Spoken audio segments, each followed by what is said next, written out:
मोता ही जाते भये अरहंतादि महान।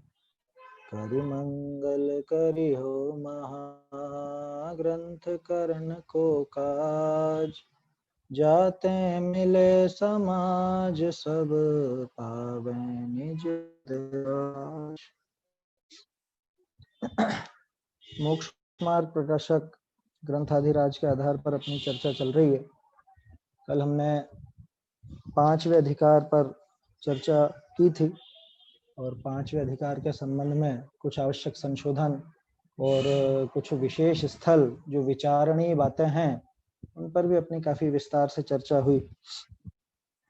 संशोधन के अलावा कल हमने एक बात देखी, जैसे अन्य मत में यज्ञ आदिक हिंसा करके भी धर्म मानते हैं, उसी की तुलना में यह कहें कि उसी की समानता में अगर हम जैन शासन का पालन करते हुए भी, जैन धर्म का पालन करते हुए भी बहुत हिंसादिक पाप करें सावध्य लेशों के नाम पर और उसे धर्म माने, तो ये भी उतना ही विपरीत है जैसे अन्य मतों का विपरीत है। तो उसमें हमको थोड़ी सी सावधानी रखनी चाहिए। अब अपन आगे बढ़ते हैं। पेज नंबर 115 पे कल हमने बात की थी, योग मीमांसा का प्रकरण है। देखने में ऐसा लगता है कि कुछ बहुत गंभीर बात होगी या कुछ ऐसी बात होगी, लेकिन इसमें भी अपने काम की काफी सारी बातें हैं। इसमें मैंने कल भी आपको बताया था कि इसमें जो भक्ति योग के संबंध में चर्चा आती है उसे हम अवश्य देखें, क्योंकि जैसे अन्य मतों में भक्ति योग के नाम पर, भक्ति के नाम पर कितनी विपरीतता चलती है, उसी तरह से हम में भी जैन शासन जिनको मिल गया है, इन लोगों में भी, हम जैसे लोगों में भी भक्ति के नाम पर कहीं विपरीतता तो नहीं चल रही है।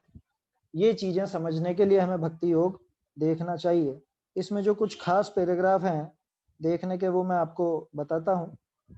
पेज नंबर 116 निकालिए आप, पेज नंबर 116।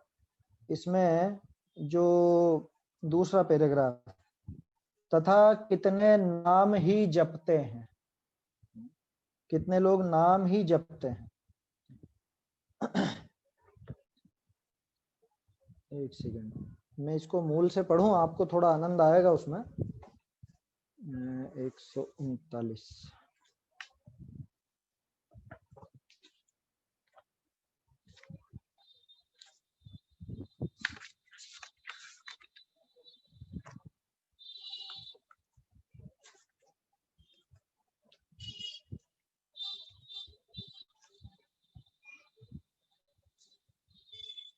बहुरी के नाम ही जपे है। मिला आपको पैराग्राफ प्रकाशित?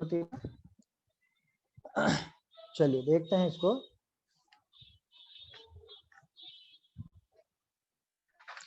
बहुरी के नाम ही जपे है, सो जाका नाम जपे, ताका स्वरूप पहचाने बिना केवल नाम ही का जपना कैसे कार्यकारी होई। जो तू कहेगा नाम ही का अतिशय है, तो जो नाम ईश्वर का है सो ही नाम किसी पापी पुरुष का धर्या। तहाँ दोनी का नाम उच्चारण विषय फल की समानता होई, सो कैसे बने।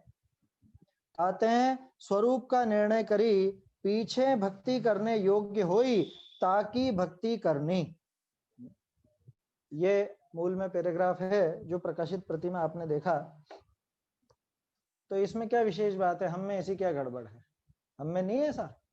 ये जाप दिए जाते हैं, और जाप दिए जाते का अर्थ जाप के खिलाफ बात नहीं कर रहे हैं अपन बात कर रहे हैं कि अगर स्वरूप नहीं समझे तो नाम जपना किस काम का।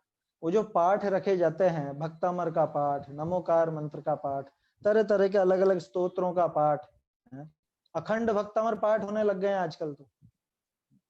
और अखंड भक्तामर पाठ अधिकांश वो लोग करते हैं जिनको भक्तामर की पंक्तियों का अर्थ तक मालूम नहीं है। अर्थ मालूम करना तो दूर, शुद्ध पाठ करना भी नहीं आता, भक्तामर भी शुद्ध बोलना नहीं आता, और मुझे करना है अखंड पाठ। अखंड पाठ, कुछ भी मकान आदि बनाया, घर पे कुछ काम हुआ, शादी ब्याह वगैरह हुआ, या कुछ भी हुआ, किसी को कुछ भी ऐसा काम हो और उसमें अखंड भक्तामर का पाठ 24 घंटे पाठ चलेगा। अब 24 घंटे में कोई तो बोल रहा है, कोई आ रहा है, कोई जा रहा है, मेरी जगह दूसरा बैठ गया, दूसरी जगह तीसरा बैठ गया। ये अखंड पाठ की परंपरा हमारे यहाँ थी ही नहीं, ये स्पष्ट बात है। अन्य मतों से परिपाटी आई है, अन्य मतों में होता है वो पाठ, और उसी तरह से जैनों ने भी अपना लिया। उनके यहाँ पे समझ लीजिए रामायण का होता है, महामृत्युंजय का होता है, और चीजों का होता है। हमारे यहाँ पे भक्तामर का होने लग गया, नमोकार मंत्र का होने लग गया। अब लोग और आगे बढ़ गए, नया मशीनी टेक्निकल जमाना है पूरा। तो अब पाठ करने कौन बैठे, एक काम करो, टेप लगा दो, दिन भर वो नमोकार मंत्र नमो अरहंताणम चलता रहेगा, दिन भर चलेगा, और ये हो गया हमारा नमोकार मंत्र का पाठ। अरे भले आदमी, तू जय जिनेन्द्र बोलता है, नमो अरहंताणम बोलता है, तुझसे अगर पूछा जाए तू जय जिनेन्द्र बोलता, जिनेन्द्र किसे कहते हैं, जिनेन्द्र का स्वरूप क्या, ये तो बता। तू नमो अरहंताणम बोलता, अरहंतों का स्वरूप क्या? अगर मुझे अरहंत का स्वरूप नहीं पता और मैं फिर नमो अरहंताणम बोलूं या नमो ग्रहस्थाणम बोलूं, क्या फर्क पड़ेगा बताइए? अगर मैं अरहंत का स्वरूप नहीं जानता हूं तो मेरा वो नमो अरहंताणम बोलना क्या कार्यकारी है? और फिर उसका मुझे तो अखंड पाठ करना है, मुझे जाप देने हैं 108 बार। ये परिपाटी कहाँ चली? मतलब हमारे यहाँ तो इस चीज को कोई ऐसी बहुमान या कुछ ऐसा नहीं दिया गया था। जैन शासन में तो इस तरह की कोई पद्धतियां चली ही नहीं थी कि आप बिना समझे कुछ भी करो। ये इसी तरह की बात है। कितने नाम ही जपते हैं, अरंत सिद्ध अरंत सिद्ध अरंत सिद्ध। क्यों साहब, लिखा है वहां पे, द्रव्य संग्रह की गाथा है, पणती 1656, अलग अलग वो इतने मात्रा का, ये इतने मात्रा का, इतने अक्षर का, ये आप जाप करो। अरे तो कैसे करो, क्या करो, ये विधि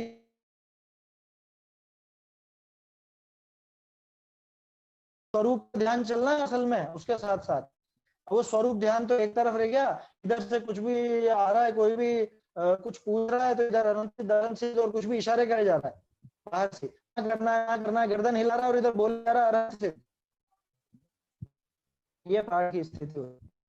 छोटे दादा कई बार उदाहरण देते हैं, छोटे दादा माने डॉक्टर साहब हुक्म चंद जी भारेल साहब, वो क्या करते हैं, वो बचपन में छोटे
आवाज आ रही है मेरी? जी भाई साहब, आपकी आवाज आ रही है। हाँ, ये थोड़ा नेटवर्क की समस्या आ गई थी बीच में, हाँ डिस्कनेक्ट हो भाई। गया था। हाँ। अभी साफ आ रही है ना आवाज? जी भाई साहब, हल्का सा इशू है लेकिन कोई दिक्कत नहीं, चलेगा, क्लियर है। अच्छा, तो वापस ज्वाइन करूँ क्या मैं?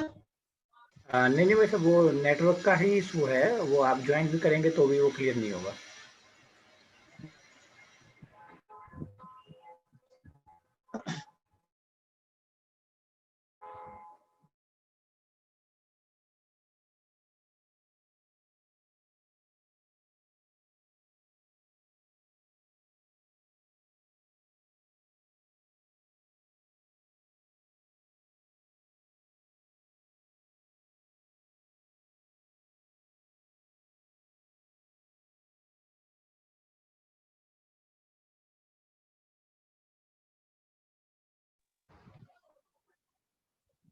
हाँ, अभी आवाज आ रही है बराबर? जी भाई साहब, क्लियर है। चलिए, क्या करें, मजबूरी है, ये भी टेक्निकल समस्या, इस पे किसी का बस नहीं चलता। चलिए, तो क्या बात कह रहा था मैं कि दादा एक उदाहरण दिया करते हैं उनके बचपन का। वो मंदिर जाते थे और कोई अम्मा जी थी, वो इधर से एक बच्चे को बैठा लेती कि बेटा तू तू तत्वार सूत्र सुनाता जा, दूसरी तरफ से किसी बच्चे को बैठा लेती कि तू भक्तमर सुनाता जा, और इधर वो अम्मा जी खुद की पूजा करती रहती। तो एक ही टाइम पर तीनों काम उनके हो जाते, भक्तमर भी हो गया, तत्व सूत्र भी हो गया, पूजा भी हो गई। अब मेरा तो पूछना ये है, मेरा क्या, असल में टोडरमल जी समझा रहे हैं कि उसको उसका कितना फल लगा, कितने नाम ही जपते हैं। सो जिसका नाम जपते हैं उसका स्वरूप पहचाने बिना केवल नाम ही जपना कैसे कार्यकारी होगा। नमो अरहंताणम, नमो सिद्धाणम, अरहंत सिद्ध, अरहंत सिद्ध, अरहंत सिद्ध। अब न तो अरहंत का स्वरूप ख्याल में है मुझे, न सिद्ध का स्वरूप ख्याल में है, तो ये 108 बार बोलूं चाहे 1008 बोलूं, क्या क्या फर्क पड़ना, उसका क्या फल लगेगा। ये अन्य मत की बात चल रही है, लेकिन अपने ऊपर लागू करना ये अपने को सीखने लायक है पांचवें अधिकार से। तो जो कुछ कहते हैं ना ऐसे कि पांचवा अधिकार काम का नहीं, वो थोड़ा सा इन पंक्तियों पर विचार करें। अपने दोषों को दूर करने वाला अधिकार है ये पांचवा अधिकार। और अभी तो बहुत सी बातें आएंगी जिनमें बहुत लोगों को खलबली हो जाएगी, देव के स्वरूप में, शास्त्र के स्वरूप में, गुरु के स्वरूप में, इसी में पांचवें अधिकार। क्या कहा, उसका स्वरूप पहचाने बिना केवल नाम ही जपना कैसे कार्यकारी होगा। वो भक्तमर का पाठ मुझे शुद्ध तक बोलना नहीं आता और मैं उसका अखंड पाठ रखा हूं, वो क्या कार्यकारी होगा। यदि तू कहेगा नाम ही का अतिशय है कि अरे भैया नाम से ही काम हो जाता है ना, दिन भर अपन उनका नाम बोलो, कोई दिक्कत नहीं, सब अच्छा हो जाएगा, सब बढ़िया फल मिलेगा, तो कितना बढ़िया तर्क दिया। जो नाम ईश्वर का है वही नाम किसी पापी पुरुष ने रख लेते हैं ना बहुत से, अपने बच्चों के नाम भगवान के नाम पर रख लेते हैं, ऐसी परिपाटी चलती थी। हमारे यहाँ पे कोई व्यक्ति है, उसका नाम महावीर है, उसके भाई का नाम पारस है, उसके और शांतिलाल है, शांति कुछ भी इस तरह से समझ लीजिए। तीर्थंकरों का नाम रख लूं मैं, अरे मैं तो वर्धमान नाम रख लूं, तो उससे क्या, अब आप वर्धमान वर्धमान वर्धमान, ये तो चलो फिर भी तीर्थंकरों के नाम हो गए। किसी ने अपना बच्चे का नाम अरहंत रख दिया, है ना, है बहुत से हैं जिनके नाम अरहंत हैं अभी भी अपने जैन समाज में। तो अरहंत नाम रखने से वो अरहंत के स्वरूप जैसा धारी तो हो नहीं गया, ये तो बात हो गई अलग। लेकिन जो व्यक्ति कह रहा है ना नाम का ही अतिशय, नाम का ही अतिशय, कि भैया तू ये अरहंत अरहंत अरहंत, ये जो माला फेरता है किसकी फेरता है ये बता। इस व्यक्ति का नाम भी अरहंत है और अरहंत पद के धारी जितने भगवान हुए वो सब भी अरहंत है। अब तुझे अगर उनका स्वरूप ख्याल में नहीं है तो तू उनका नाम बोलता हो चाहे इनका नाम बोलता हो, क्या फर्क पड़ता है, उसका फल क्या मिलेगा तुझको। किसी पापी पुरुष ने वो नाम रख लिया, ईश्वर का नाम किसी पापी पुरुष ने रख लिया। कोई बता रहा था शायद किसी ने कोई कत्ल खाना खोला पहले, शायद विरोध भी हुआ था इस बात का कुछ, उसका नाम रखा था अरहंत नाम से, या कोई ऐसे अपने जैन धर्म के आधार पर कोई नाम रखा था वो कत्ल खाने। अब सोचो किसी पापी पुरुष ने ऐसा ईश्वर का नाम रख लिया, तो दोनों के नाम उच्चारण में तो फल की समानता हो तो कैसे बनेगा। जो उस पापी को भी बुला रहा होगा तो भी उसको तो बहुत अच्छा फल मिल रहा होगा फिर तो, क्योंकि नाम की तो प्रमुखता बता रहा है ना, नाम से फल मिलना बता रहा है, तो उस पापी व्यक्ति को बुलाया जाएगा, जो भी बुलाएगा तो उसको भी बहुत फल मिलेगा, बहुत पुण्य बंधेगा। इसलिए स्वरूप का निर्णय करके पश्चात भक्ति करने योग्य हो उसकी भक्ति करना, कि भक्ति तो करना, जप तो करना, जाप तो करना, उसकी मना नहीं है, लेकिन सबसे पहले तो स्वरूप का निर्णय करना। बिना स्वरूप का निर्णय करे और आप कुछ भी बोलिए, कुछ भी जाप कीजिए, कुछ भी ध्यान लगाइए, कोई फर्क नहीं पड़ता। अगर आपको स्वरूप का विचार नहीं है, स्वरूप का ख्याल नहीं है, तो आप अरहंत बोलो कि गृहस्थ बोलो, कोई अंतर नहीं पड़ने वाला। नमो अरहंताणम करो चाहे नमो गृहस्थाणम करो, जय जिनेन्द्र करो चाहे जय जितेंद्र करो, कोई फर्क नहीं पड़ने वाला अगर आपको जिनेन्द्र भगवान का स्वरूप ख्याल नहीं है, समझ। इसलिए स्वरूप का निर्णय करके सबसे पहले स्वरूप निर्णय होना ही चाहिए। ये अन्य मतों के लिए समझाइश नहीं है, ये समझाइश अपने लिए है कि भैया अपना स्वयं का विचार करो, अपने जिसका आप नाम ले रहे हो, जिसको आप बोल रहे हो, कम से कम उसको शुद्ध बोलो और उसका अर्थ समझो, तब जाकर के वो बोलना कार्यकारी होगा। अब हमें तो लोगों को पता नहीं क्या ऐसी वो पक्ष पड़ा रहता है, संस्कृत में कुछ बोलना आता नहीं है, शुद्ध बोलना आता नहीं, फिर भी मुझे तो संस्कृत वाला ही पाठ बोलना।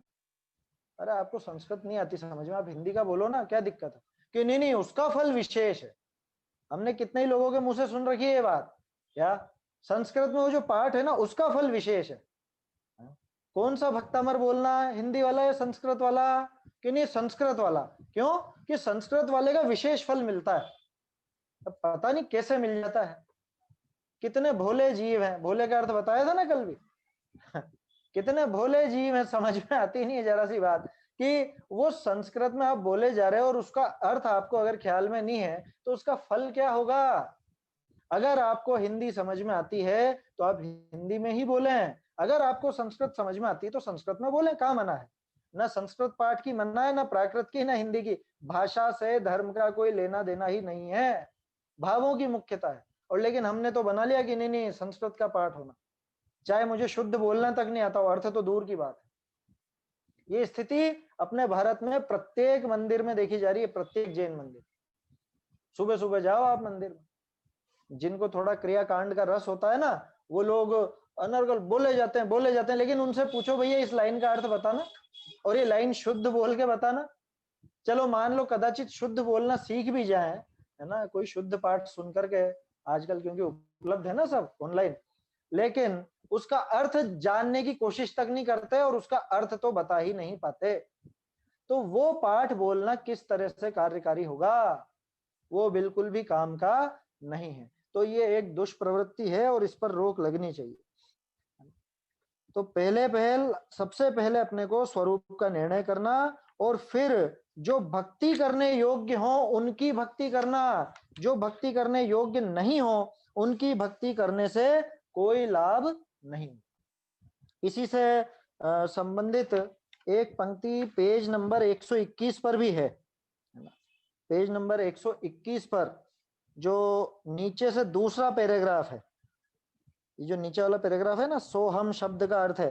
अब ये सोहम के ऊपर जो पंक्ति चल रही है, सोहम शब्द की कल्पना की, कुछ पवन अर्थ अवधारण करके ऐसे शब्द नहीं कहते, तथा शब्द के जपने सुनने ही से तो कुछ फल प्राप्ति नहीं है ना। शब्द के जपने से या शब्द के सुनने से, कि ले दो शब्द इसको सुना दो, इसके कान में डाल दो शब्द। बहुत से लोग ये सोचते हैं कि दूसरे को, वो मरते हुए को कुछ कुछ आप ऐसा सुना दो, उससे बहुत उसका भला हो जाएगा। भाई शब्द सुनाने से भला नहीं होता है, वो भाव सुधरे, भावों में कलुषता कम हो तो भला होता है। आप कह सकते हो कि उन्होंने सुनाया तो था, किसने? जीवनधर कुमार ने, है ना, कुत्ते को सुनाया था ना, तो कुत्ते को सुनाया नमोकार मंत्र और फिर वो स्वर्ग पहुंच गया। तो बोलो सुनाने से सुनने से कुछ फल निकला कि नहीं निकला? अरे भाई वो उन शब्दों का कमाल नहीं था, वो जो उसने जीवनधर कुमार ने उसको कुत्ते को सांत्वना दी, उससे उस कुत्ते के भावों में कषाय भाव थोड़े मंद पड़े, कषाय कम हुई, तो उसका फल वो मिला है। आया समझ में? क्योंकि अगर ऐसे सुनाने मात्र से हो जाए तो बहुत किस्से हैं ऐसे, आप अभी सुना लो ना, इतने लोग जो बेचारे बीमारी में मर रहे हैं, कर रहे हैं, उनकी सबकी अच्छी गति होनी चाहिए, लेकिन ऐसा होता नहीं है ना। मात्र सुनाने की महिमा नहीं है, वो असल में उसके निमित्त से जो भाव उसके कोमल हुए, भावों में सरलता आई, भावों में थोड़ी सी मंद कषायपना आया, उसके फल में वो देव गति आदि मिलती है। और हम तो क्या सोच बैठे हैं कि ये जो मैंने शब्द बोले और ये जो इसने शब्द सुने, इनका बहुत बहुत महत्व है। क्या कह रहे हैं? शब्द के जपने सुनने से तो कुछ फल प्राप्ति नहीं है, अर्थ का अवधारण करने से फल प्राप्ति होती है। अंडरलाइन करने लायक लाइन है ये। अर्थ का अवधारण करने से, उसका जो अर्थ है, उसका जो अभिप्राय है, वो समझने से फल प्राप्ति होगी, सुनने से कुछ भी नहीं होने वाला। एक व्यक्ति अपने बच्चे से कहता है कि बेटा 1 गिलास पानी ले आ, थोड़ी देर बाद फिर कहता है बेटा 1 गिलास पानी ले आ, फिर कहता है 1 गिलास पानी ले आ। फिर अब वो उससे पूछे कि बेटा तो सुनता नहीं है, मैं इतनी देर से कह रहा हूं कि पिताजी मैंने अच्छे से सुना है, आपने 3 बार बोला है 1 गिलास पानी ले आ। बोलो सुना कि नहीं सुना? वो उसने सुना या नहीं सुना? उसने बिल्कुल भी नहीं सुना, क्योंकि सुनना किसको कहते हैं, ये लिखा ना, अर्थ का अवधारण करने से। आप उस अर्थ को समझोगे, अर्थ का अवधारण करोगे, तो वो सुनना कहलाएगा, तो वो बोलना कहलाएगा, तो वो उसकी फल प्राप्ति होगी अर्थ का अवधारण करने से। अगर आपको उसका अर्थ ख्याल में नहीं है और आप मात्र बोले जाते हो, टेप रिकॉर्डर की तरह बोले जाते हो, उसका कुछ भी फल नहीं। मैं इन पंक्तियों पर विचार कर रहा था।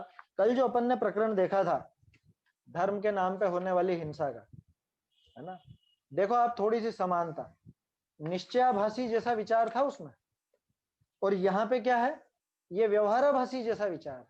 ये 5वें अधिकार में 7वें अधिकार के बीज पड़े हुए हैं। कल जो प्रकरण हमने देखा था वो हिंसा वगैरह करके भी और उसमें धर्म मानता है, सब करता है, वो निश्चयाभासी जैसी बुद्धि है उसकी। और ये अभी जो अपन बात कर रहे हैं, कितने जीव ये जो क्रिया कांड करता है ना, नाम लेता है, नाम लेता है का मतलब सब लगा लेना, पूजा, भक्ति और जाप, जिसमें भी उच्चारण आदि की प्रमुखता है, वो सारी क्रिया ये सारा करता है, और वहां पे जरा भी अर्थ का विचार नहीं है, अर्थ तक नहीं समझता, अवधारण करना तो बहुत दूर की बात है। ये व्यवहाराभासी जैसा काम। आया समझ में आपको? निश्चयाभासी व्यवहाराभासी मैं नहीं कह रहा हूं इनको, लेकिन ये बीज छिपा हुआ है 5वें अधिकार में 7वें अधिकार का। 7वें अधिकार की विषय वस्तु यहां से खुल के आती है। चलिए, तो ये प्रमुख एक थोड़ी सी विचारणी बात थी, इसलिए इस पर अपन ने चर्चा की। इसके बाद अपन आगे देखते हैं।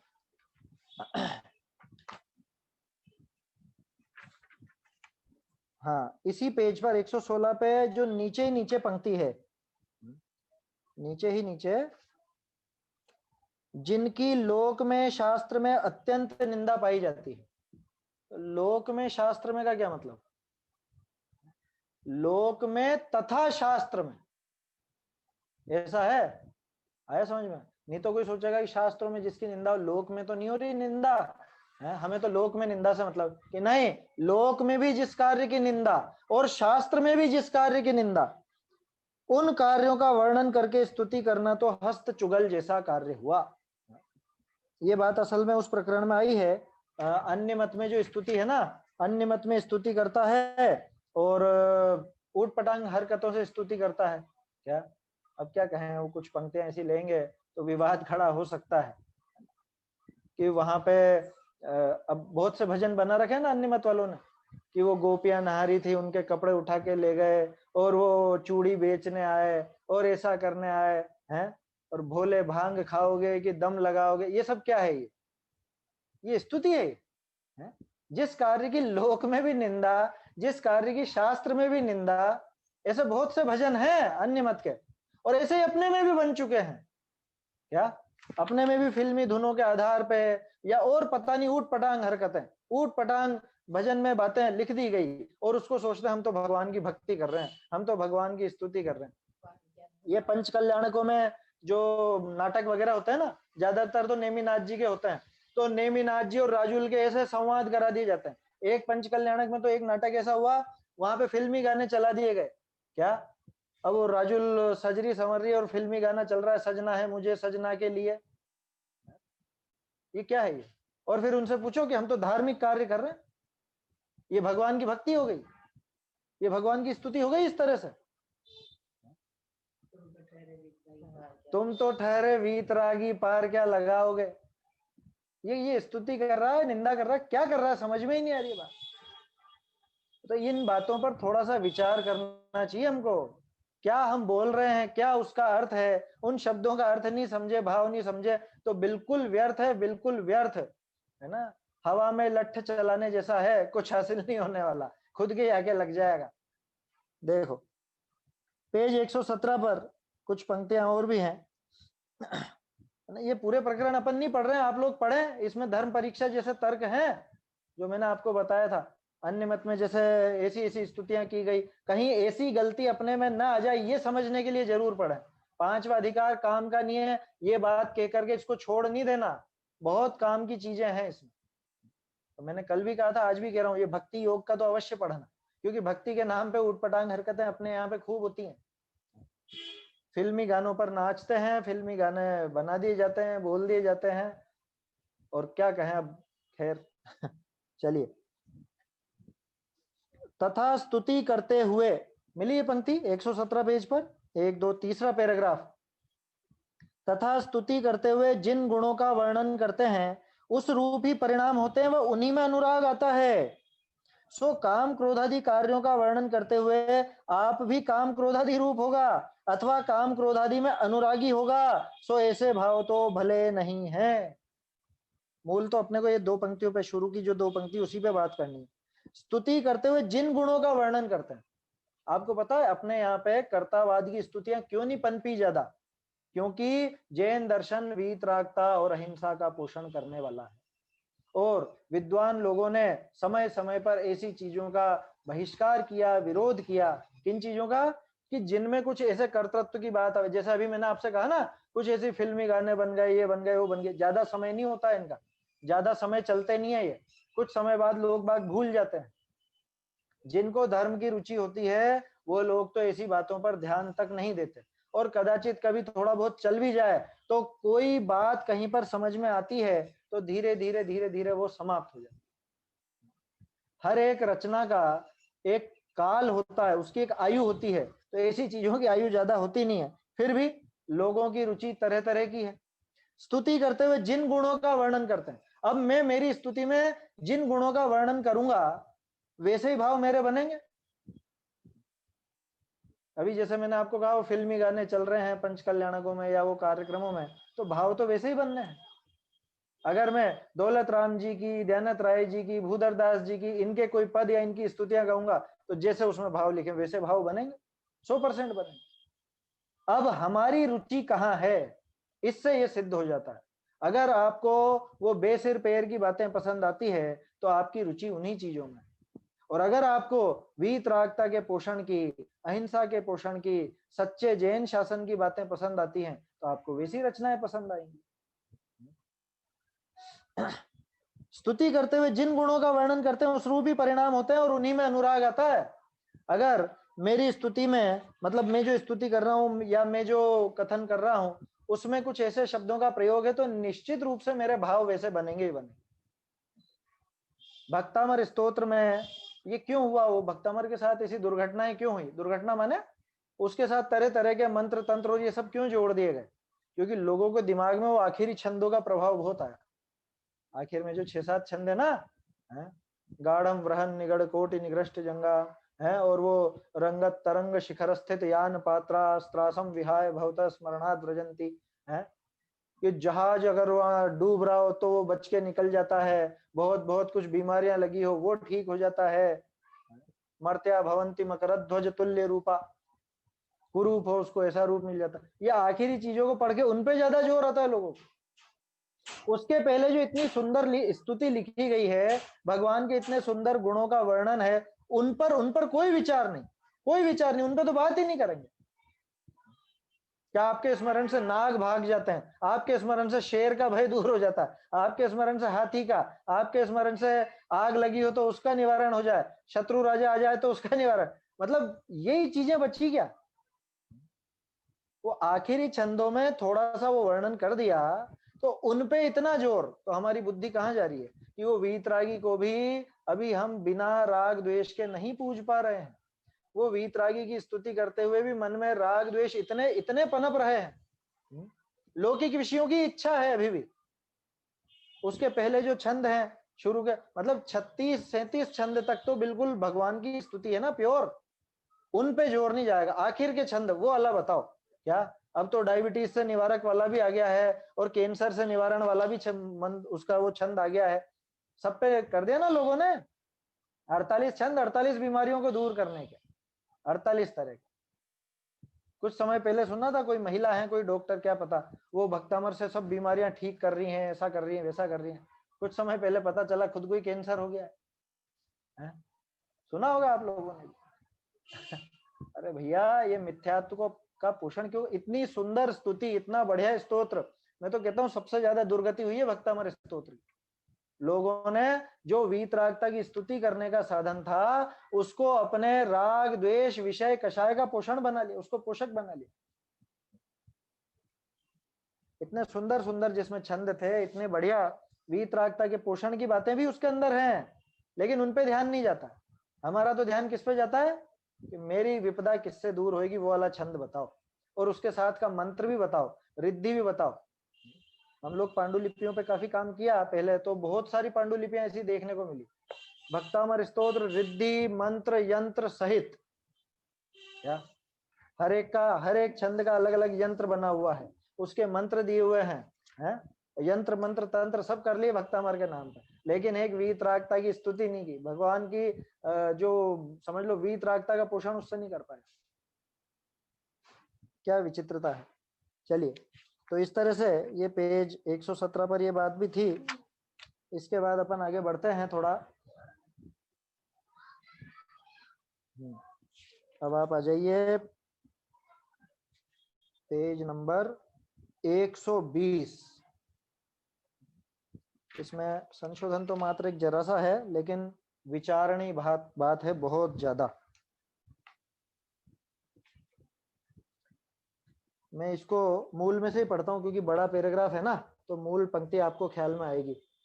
मैं इसको निकालता हूँ यहाँ पे 120।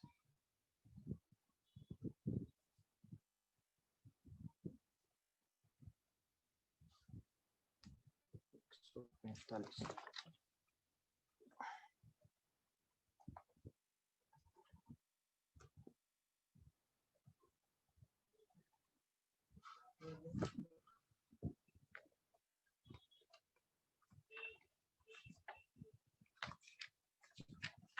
ये जो इसमें बड़ा पैराग्राफ दिया हुआ है, सो देखो झूठ, है ना, सो देखो झूठ, ये अपने को देखना है, क्योंकि इसमें अपनी प्रवृत्ति गड़बड़ होती है बहुत सी जगह पे, उसे सुधारने का मौका अपने को मिलेगा।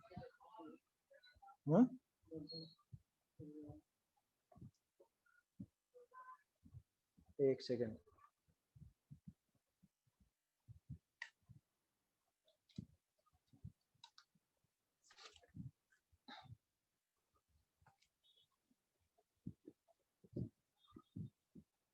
एक 120 पेज है ना, 120।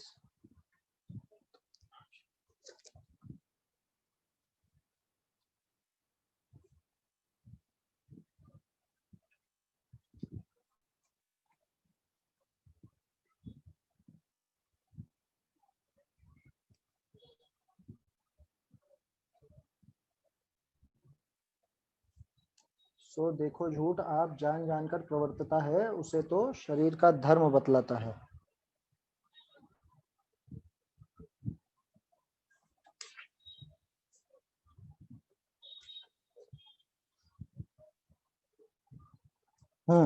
यहां से देखिए आप, सो देखो झूठ आप जानी जानी प्रवर्ते, ताको शरीर का धर्म बतावे।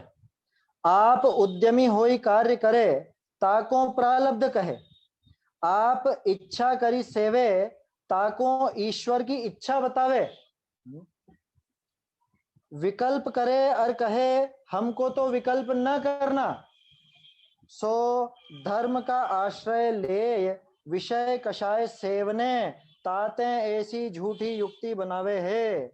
जो अपने परिणाम किछु भी न मिलावे, तो हम या का कर्तव्य न माने। जैसे आप ध्यान धरी तिष्ठे है, को अपने ऊपरी वस्त्र गेरी गया, तहां आप किछु सुखी न भया, तहां तो ताका कर्तव्य नहीं, सो साच। और आप वस्त्र को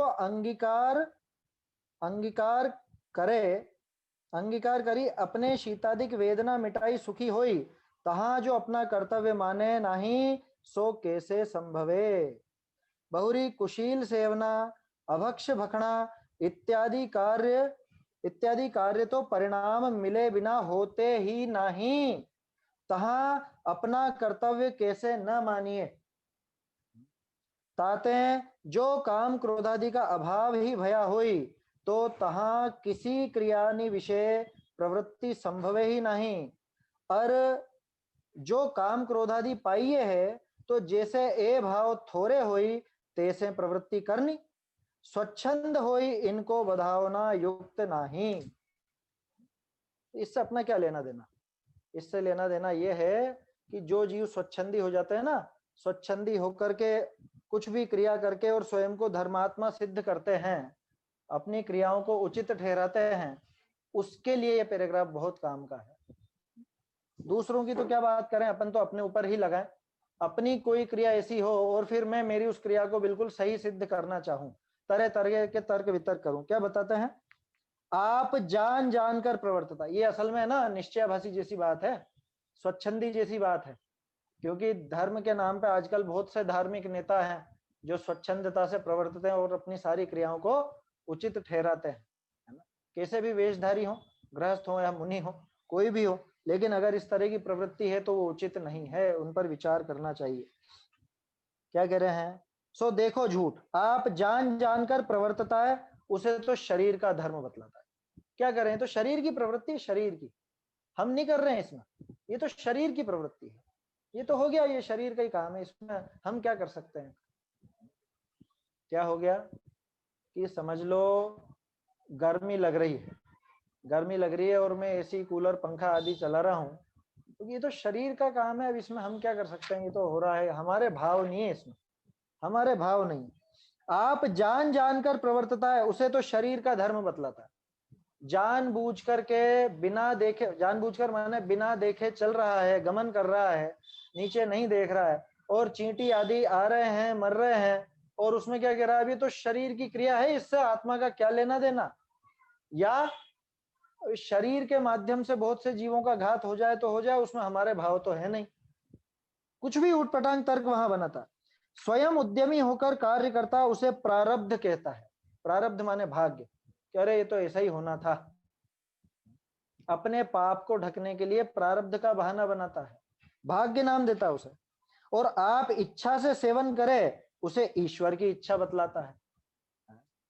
अभी अपने यहाँ पे इतनी बीमारी तो नहीं आई कि ईश्वर की इच्छा बताने लगे, क्योंकि जानते हैं कि हमारे ईश्वर तो इच्छा वाले हैं ही नहीं, तो ईश्वर की इच्छा की जगह ये तो कर्म का उदय ऐसा ही है, हमारे ऐसे कर्म का उदय है। जैसे मान लो कोई व्यक्ति किसी को ठगे और फिर कहे कि अरे भाई तेरे पाप का उदय था तो तेरे पैसे गए, और मेरे पुण्य का उदय था तो मुझे मिल गए, मैंने क्या किया इसमें तेरा? यही बात समझ में। जैसे आपने मुझे उधार दे दिए, अब मैं वो उधार खा के बैठ गया, मैं आपको नहीं लौटाता हूँ, और फिर बातें क्या बनाता हूँ धर्म के आपसे कि देखो आपके तो वो रुपए पैसे जाने थे इसलिए गए, और मेरे पास आने थे इसलिए आए हैं। आपके तो है पाप का उदय और मेरे है पुण्य का उदय। वो ईश्वर की इच्छा तो अपने चलती नहीं ना, अपने कर्म के ऊपर लगा देंगे। ये तो कर्मों के अधीन सारी व्यवस्था है, इसमें हमने क्या किया? कोई व्यभिचार कहे, जैसे समझ लो, है ना, कोई किसी वेश में हो, अब क्या कहूं मैं ज्यादा उदाहरण, कोई रुद्र का नाम लेकर के अपना व्यभिचार का पोषण करे, समझ लेना, अब आप ज्यादा विस्तार में नहीं बता रहा हूं, रुद्र की जो उत्पत्ति होती है ना, है, अब वो उदाहरण लेकर के और अपने व्यभिचार का पोषण करे कि ये तो हमारे अनादिकालीन व्यवस्था है, जैन धर्म में रुद्र की उत्पत्ति इसी तरह से होती है, तो ये हमने जो किया ये कोई व्यभिचार नहीं है, ये तो अनादिकाल से चला आ रहा है। बोलो ये तर्क उचित है उसका? कि शास्त्रों में लिखा रहा है देखो रुद्र की उत्पत्ति ऐसे, अरे ये लिखा रहा है तो उसकी प्रशंसा की गई है क्या? उस कार्य की प्रशंसा हुई है क्या? हम तो ये समझते हैं शास्त्र में कुछ भी लिखा मिल गया तो माने वो सब सही है। अरे शंभु कुमार ने सप्त व्यसनों का सेवन किया तो वो सप्त व्यसन का सेवन करना अच्छा हो गया? वहां पे ये नहीं देखेगा कि शंभु कुमार ने मुनि दीक्षा लेकर के मोक्ष प्राप्त किया, उसकी तो बात नहीं करेगा। और क्या बात करेगा? देखो देखो शंभु कुमार ने भी तो सेवन किया था, हम कर रहे हैं तो क्या बुरा हो गया? अरे भरत बाहुबली लड़े थे, हम लड़ लिए तो उसमें क्या हो गया? ये तर्क उचित नहीं है किसी भी तरह से, है ना। शास्त्रों में कोई बात आएगी तो पहले तो ये विचार करो कि शास्त्रों में प्रशंसा आई क्या उसकी? भरत बाहुबली का युद्ध हुआ तो उसके लिए बहुत अच्छा हुआ, बहुत अच्छा हुआ, ऐसा आया क्या? या शंभु कुमार सप्त व्यसन सेवन करते थे उनके लिए ऐसा आया क्या कि अरे देखो बहुत अच्छा काम करते थे शंभु कुमार जी? है? हमारा दिमाग कहाँ जा रहा है? ये मतलब अपने व्यभिचार को सही ठहराने के लिए युक्तियां हैं इस पैराग्राफ में, ये सारी बातें अपने को अपनाने लायक माने ये चीजें देखने लायक कि कहीं ऐसे कुतर्क हम तो नहीं करते। आप जान जानकर प्रवर्तता है, आगे होकर खुद जान करके प्रवर्तता है, उसे तो शरीर का धर्म बतलाता है। पाप की क्रिया में मैं लगूं और ये तो शरीर का धर्म है। स्वयं उद्यमी होकर कार्य करता है, उसे प्रारब्ध कहता है, भाग्य कह देता है कि ऐसा ही होना था। आप इच्छा से सेवन करें, उसको ईश्वर की इच्छा बतलाता है। अरे ज्यादा थोड़ा अध्यात्म पढ़ लेवे ना तो अरे मैं तो राग द्वेष का करता ही नहीं हूं, कि तेरे दिख तो रहे कि नहीं नहीं मैं, मेरा काम ही नहीं है ये, मैं तो शुद्धात्मा हूं, शुद्धात्मा हूं। तो तू ये इन पापों में लग रहा है जो कि नहीं मेरे भाव नहीं है, मेरे भाव ही नहीं है, ऐसा समझ लेना। ऐसे कुतर्क विकल्प करता और क्या कहता है, हमको तो विकल्प नहीं करना, है ना। टीवी देखो वीतराग भाव से, टीवी देखो, क्या वीतराग भाव से टीवी देखो, वाह भाई वाह तेरा वीतराग भाव। हमको तो विकल्प नहीं करना, ये पूरे पापमय विकल्प चलते हैं। और क्या कहता है, मैं तो निर्विकल्प हूं, मैं तो एक गायक मात्र हूं। ये अध्यात्म पढ़ के जिसको थोड़ा सा अजीर्ण हो गया हो ना अध्यात्म का, उसके लिए है ये बात। ये पैराग्राफ पढ़ने का 5वां अधिकार काम का है, अपने को चेतावनी मिलती है बहुत सारी। धर्म का आश्रय लेकर विषय सेवन करना है, इसलिए ऐसी झूठी युक्ति बनाता है।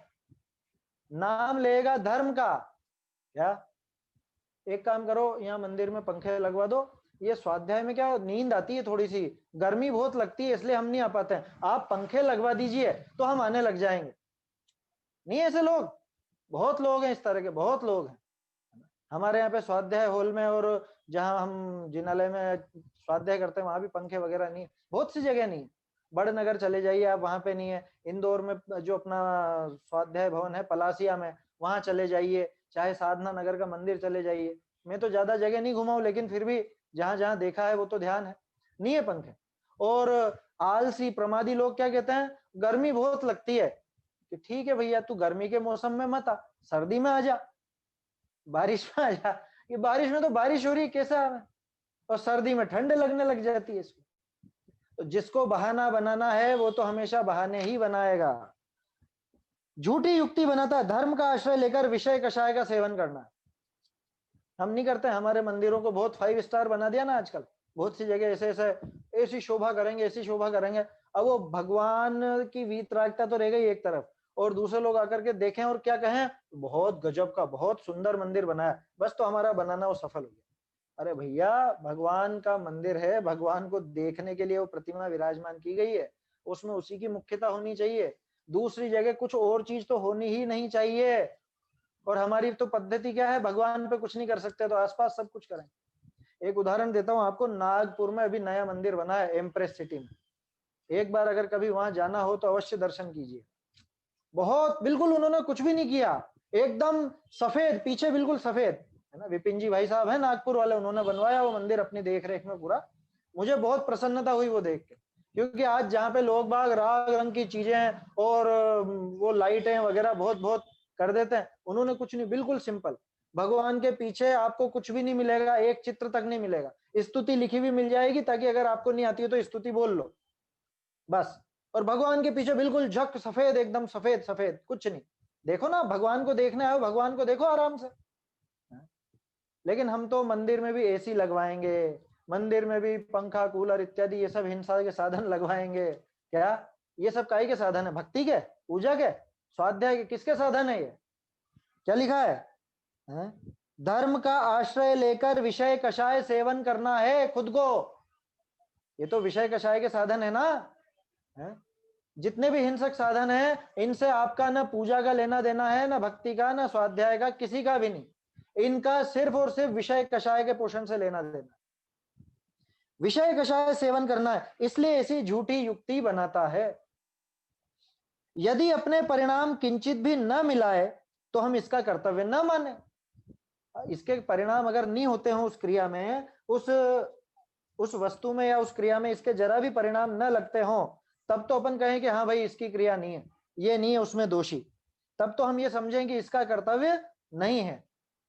जैसे आप सामायिक में बैठे थे एकांत में, बिल्कुल आंखें बंद करके और चुपचाप अपने ध्यान कर रहे थे, और कोई आकर के पंखा चला गया, और आपके जरा भी भाव ऐसे नहीं हो कि अच्छा रहा बढ़िया रहा चला गया, ऐसे भाव भी नहीं हुए तो हम समझेंगे कि हाँ आपका कर्तव्य नहीं। लेकिन ये तो खुद कर रहा है वो पाप का कार्य। जैसे आप ध्यान धरे बैठा हो, कोई अपने ऊपर वस्त्र डाल गया, टोडरमल जी ने वस्त्र का उदाहरण दिया, मैंने आपको पंखे का उदाहरण दे दिया। कोई अपने ऊपर वस्त्र डाल गया, वहां आप किंचित सुखी न हुआ, ध्यान रखना, मुंह से कुछ नहीं बोले, शरीर से कुछ नहीं करे, लेकिन मन में ऐसा भाव आ जाए अच्छा रहा बढ़िया रहा, ऐसा भाव भी आ गया, तो निश्चित रूप से पाप का भाव ही हुआ है। वो परिणाम उसने उस क्रिया में मिला लिया, वो पूरा उस क्रिया में इन्वॉल्व है। अगर मन में ऐसा भाव भी आता है तो। लेकिन कोई ऊपर वस्त्र डाल गया, आप किंचित सुखी न हुआ, वहां तो उसका कर्तव्य नहीं है, यह सच है, ठीक है, फिर उसका कुछ भी कर्तव्य नहीं है। जैसे अपन वो यशोधर मुनिराज का उदाहरण ले, मान लो श्रेणिक ने तो सांप डाला, कोई आकर के उनके ऊपर वस्त्र डाल जाता है ना, कोई आकर के वस्त्र डाल भी जाता, लेकिन उनको मन में न राग न द्वेष, ऐसा वीतराग भाव बना रहता, तो अपन जानते कि हाँ मुनिराज का इसमें कुछ भी कर्तव्य नहीं है। अब आप वस्त्र को अंगीकार करके पहने, मैं खुद वो क्रिया करूं, अपनी शीतादिक वेदना मिटाकर सुखी हो। शीतादिक का तो एक उदाहरण है, बाकी सब चीजों में लगा लीजिएगा आप। वहां यदि अपना कर्तव्य नहीं माने तो कैसे संभव है? खुद काम करता हुआ दिखता है और कहता है कि मेरे परिणाम नहीं है इसमें, झूठ बोलता है। कह रहे तुम ये क्या कर रहे हो, टीवी देख रहे हो? कि नहीं नहीं मैं वीतराग भाव से देखो, कि झूठ बोलता है, कि नहीं मैं देख रहा हूं लेकिन मेरे परिणाम नहीं है, झूठ बोलता है। क्या कोई व्यक्ति, जैसे आप मान लो आप मुझे आलू खाते हुए देखो और कहो कह रहे आप आलू खाते हो, मैं कहूँ कि नहीं नहीं मेरे परिणाम नहीं थे, वो तो क्या अब ये इनकी वजह से ऐसा हो गया या इन्होंने खिला दिया। इन्होंने खिला दिया कब कहा जाएगा पता है? जब चार आदमियों ने तेरे हाथ पांव पकड़ करके और मुंह में ठूंस दिया और उसके बाद तुझे अच्छा भी नहीं लग रहा है, तब कहलाएगा कि हाँ तेरे भाव नहीं थे। लेकिन तू तो खुद उठा करके, हमने देखा कि तू उठा करके खा रहा और फिर कहता मेरे परिणाम नहीं है। ऐसा कैसा धर्म साधता है भाई? यदि अपना कर्तव्य नहीं माने तो कैसे संभव हो? स्वयं वो काम करके अपने विषय कषाय का पोषण कर रहा है, शीतादिक की वेदना मिटाकर सुखी हो रहा है और अपना कर्तव्य नहीं कहता। कह रहे हम क्या करें, भक्त लोग चला देते हैं, भक्त लोग चला देते हैं, आपने कुछ नहीं कहा और आपको मन में जरा भी भाव अच्छा नहीं लग रहा है? विचार करना। तथा कुशील सेवन करना, अभक्ष्य भक्षण करना इत्यादि कार्य तो परिणाम मिले बिना होते ही नहीं। ये ही जुड़ेगा, यहाँ पे ही छूट गया है, ये संशोधन है इस पैराग्राफ। क्या कह रहे हैं? कुशील सेवन करना, अभक्ष्य भक्षण करना, ये जो अभी उदाहरण मैंने लिया कि ये आलू खा रहा हूं में मेरे भाव नहीं है, तो अभक्ष्य खुद खा रहा है, तो कुशील का सेवन खुद कर रहा है और कह रहा है इत्यादि कार्य तो ये तो अपने आप हो गए या मेरा कर्तव्य नहीं।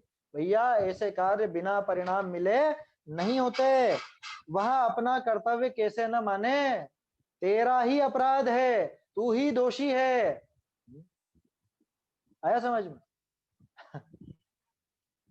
इसलिए यदि काम क्रोध आदि का अभाव ही हुआ हो तो वहां किन्हीं क्रियाओं में प्रवृत्ति संभव ही नहीं है। अगर तेरे राग द्वेष आदि की प्रवृत्ति छूट गई है, मन से काम क्रोध आदि निकल गए हैं, तो तेरी इन क्रियाओं में प्रवृत्ति असंभव है, असंभव।